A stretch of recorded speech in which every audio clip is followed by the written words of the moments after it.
And today we're going to look at the difference between CeMAP and the CII when studying towards becoming a mortgage and protection advisor. Let's begin.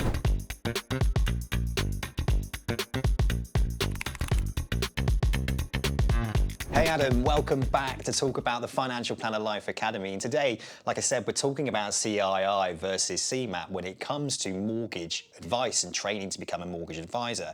So let's just sort of dig a little deeper on that and look at CeMAP versus CII and why someone might choose CII over CeMAP. Fire away, Adam.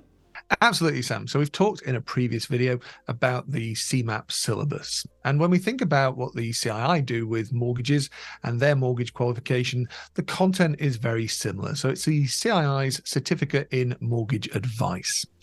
But the difference and the big point of difference between the two is that the Certificate of Mortgage Advice from the CII also can, if you choose a particular version of it, form the foundation and the basis for the regulated diploma in financial planning. So it can be a stepping stone to take you to ultimately being qualified as a financial planner. So it's maybe worth me explaining that in a little bit more detail.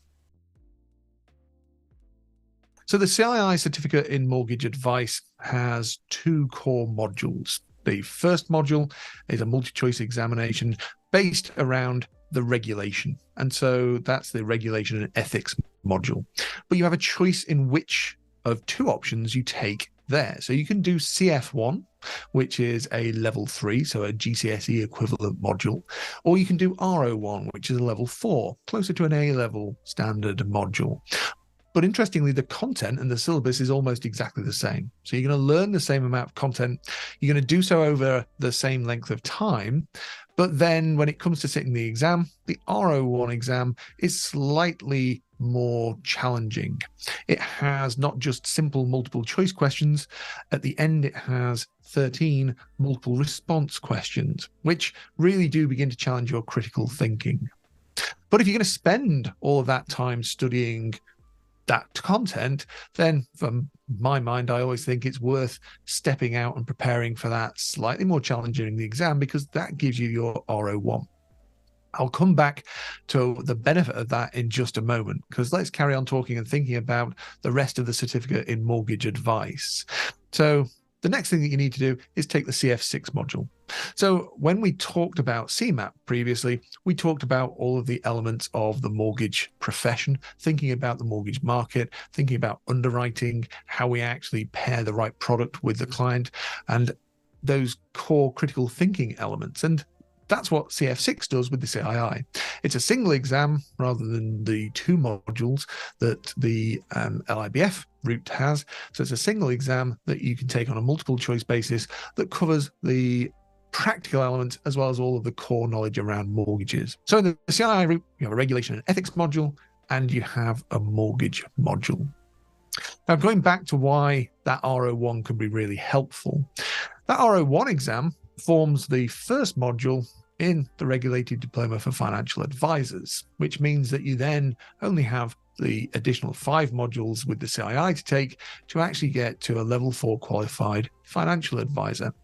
So as you're developing your career as a mortgage advisor, it gives you that option to step out and take those financial advisor exams, one of which is RO5, the protection exam, which most mortgage advisors with the CII would take anyway to combine that mortgage and protection. So before you know it, you're 2/3 of the way through to that regulated diploma as a financial advisor. So that's a really interesting way to look at it, because when you set out on your career choice of being a mortgage and protection advisor, there is continual study that you can do. So you don't just jump off at the point of doing your CeMAP and that's that.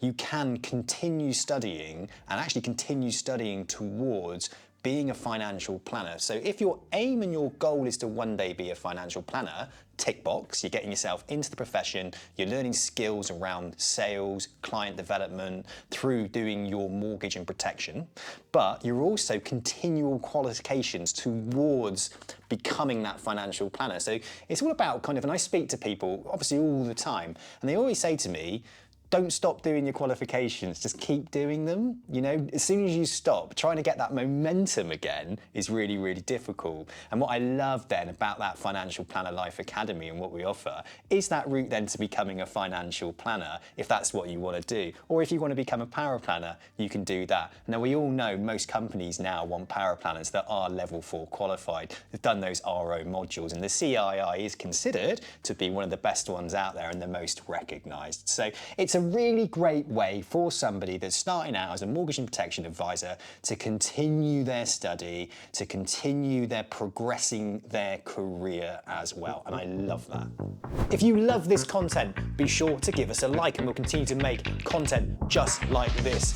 Also, be sure to subscribe to make sure you don't miss any future content. Any questions, any feedback, leave a comment and I will answer that for you.